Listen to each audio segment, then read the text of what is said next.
EG Games, right here, calling my shot, baby. Spiel 2023.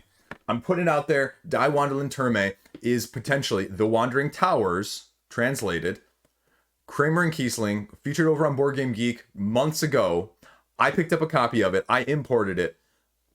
I think Spiel 2023, this has that written all over it. Putting it out there right now. I think it's that good.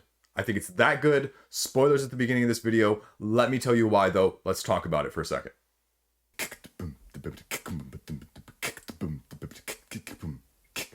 I don't buy a lot of stuff at retail. The last game that I imported, let alone got from a retail side of things, but I imported from overseas that was not over in America yet, was this game. And we all know how that turned out. This is my #1 game of 2020. This is a top 10 game of all time for me. They just put out the best expansion of the year earlier in the year from Pandasaurus. And now we are getting a Kramer and Kiesling that is over in Europe, but not released yet in Northern America. And so that's why I'm talking about this, because it needs to be on your radar if you are looking for something Spiel adjacent, level complexity, level fun. And I cannot make the argument enough that the pay to fun ratio of this game is something that I really have not seen before. The dynamic of this game gives me good feelings all the way around, right? Little castle towers like this should not evoke that much fun from someone. They really shouldn't.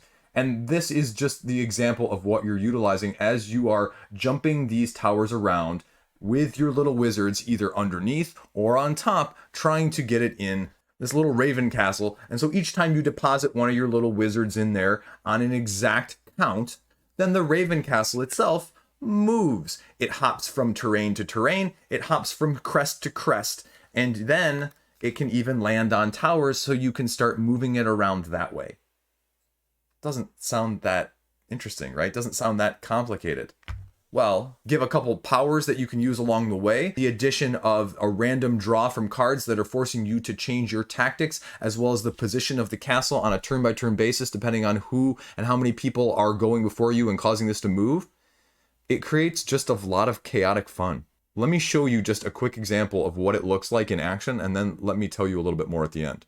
So here's what the basic setup looks like for this game. This is your castle. This castle does not move. However, big exception there. We'll talk about that in a second. These are your towers. These are your wizards. This is the basic setup for a 3-player game, minus the stuff in the middle, but that's there more to show you, to illustrate what the point is. The point is, you're trying to get your wizards into the castle. You drop them in the castle. If you can play one of these cards that allows you to move your wizard that many spaces directly, exactly into the castle. This is free information, so you can always check what's in there. Now, at the beginning of the game, these are all spread out. Now, these cards that you're going to see me maneuver, there are different cards that are on there. They're either wizards, towers, or wizards and towers. And they will also have numbers or dice. And the dice are this. You know, essentially, you get to roll that many times in and get whatever number you get to move it that many spaces. But on some of these cards, you'll be able to move towers or wizards. And this is where the really tricky element and really the fun, the excitement, the absolute pleasure of this game comes in, is the manipulating of these towers on top of others. And so you can stack them, but what you end up doing, see, it's even a little tricky there. What you can do, and where the really cool mechanic is you hide other people's wizards. And when you hide other people's wizards, that's when you get to flip over one of these potions and fill one of your potions, because the win game condition is getting all of your colored wizards into the castle, but also filling all of your potions. And that's the amazing thing of getting both of those at the same time, because as the game goes on, there's less wizards out, it's harder to fill your potions and cover other people's wizards up. The other tricky aspect of this, and the other dynamic that is absolutely fantastic in this game, is when you drop a wizard into the castle looks for the next open shield spot.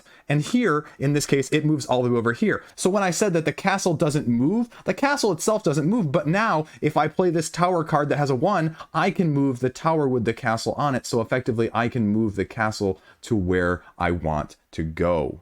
Oh, and did I mention sometimes you may have stacks of wizards like this or this, and so you may not remember where your wizard is? Let me tell you, you may think that that's a trivial kids game sort of issue.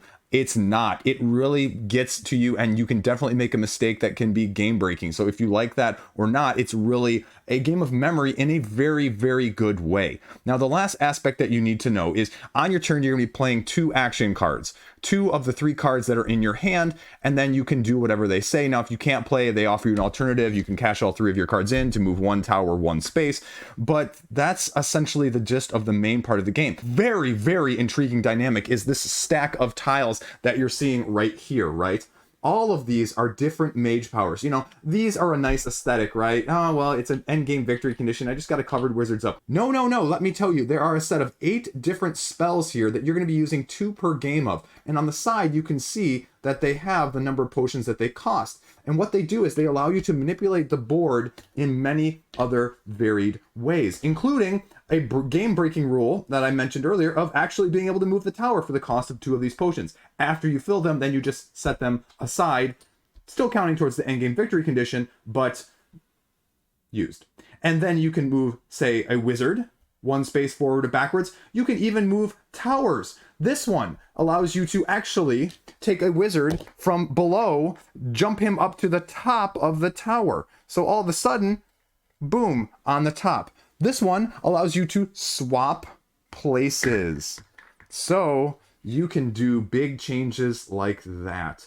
There's another one in there that allows you to move a tower 2 spaces backwards, another for 2 forwards, and so on and so forth. Now, the general rule of that is you can only play 1 spell per turn on your turn, but if you want to make it really tough and you really want to mess with people and have a totally chaotic game, you can create variants that it says, official variants, where you can play more than 1 spell per turn. Now, you're only putting 2 in per game, but you can play maybe both of these on the same turn to get a combo action, and that's in addition to the 2 cards that you get to play on your turn. The other variant is, well, like I mentioned, you can only play the spells on your turn, while the variant is, well, maybe you can play spells on other people's turns now to really mess with them and move this stuff around in that sense. So that is really a cool dynamic when it comes to that. The last thing that you need to know is another small rule, but is often overlooked at least once per game, every single game I've played.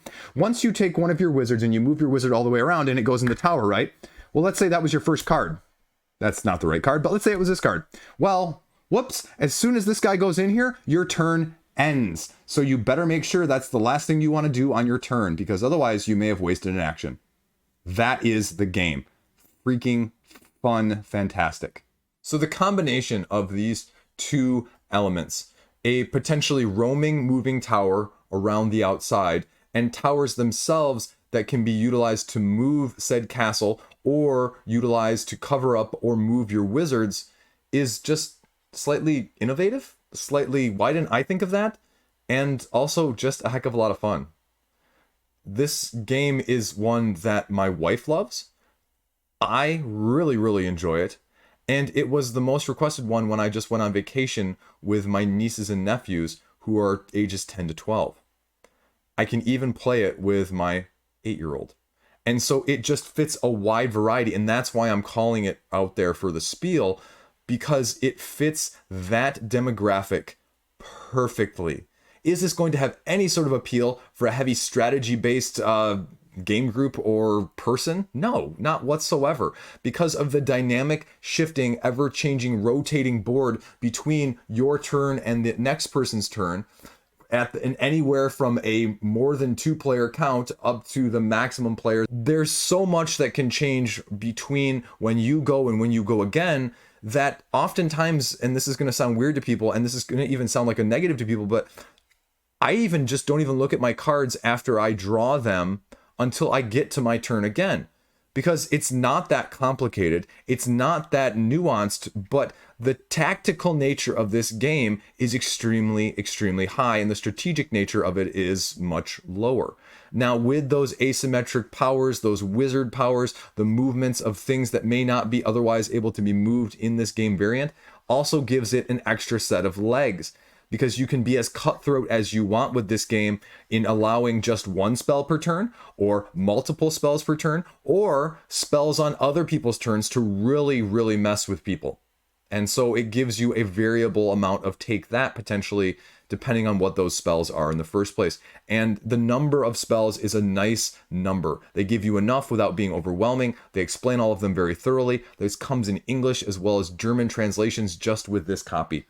And so it is an absolute top 10 game of the year for me right now. I will tell you this, even though we are only halfway through the year, I would be shocked if this isn't a top 5 game for me. Because again, what gets to the table, what plays well at all counts, and just how enjoyable of an experience is it? This is top notch from that aspect. I cannot understate this. If you are looking for anything in this regard that is sort of a tweener, this fits absolutely wonderfully. Because as long as you're not taking yourself super, super seriously on a strategic side of things, this passes with flying colors, or passes with flying towers, if you will. So that is my thoughts on the Die Wanderland Türme, the Wandering Towers, Kramer and Kiesling. Hopefully somebody has to license this over in North America, because this is going to, as soon as people get their hands on it, really, really love it. Guaranteed. Putting that out there right now, along with it, calling my shot again, just like I did with the loop. There you go. These are games. Doing it once again. There you go. Stay classy. Thanks for watching. See you around.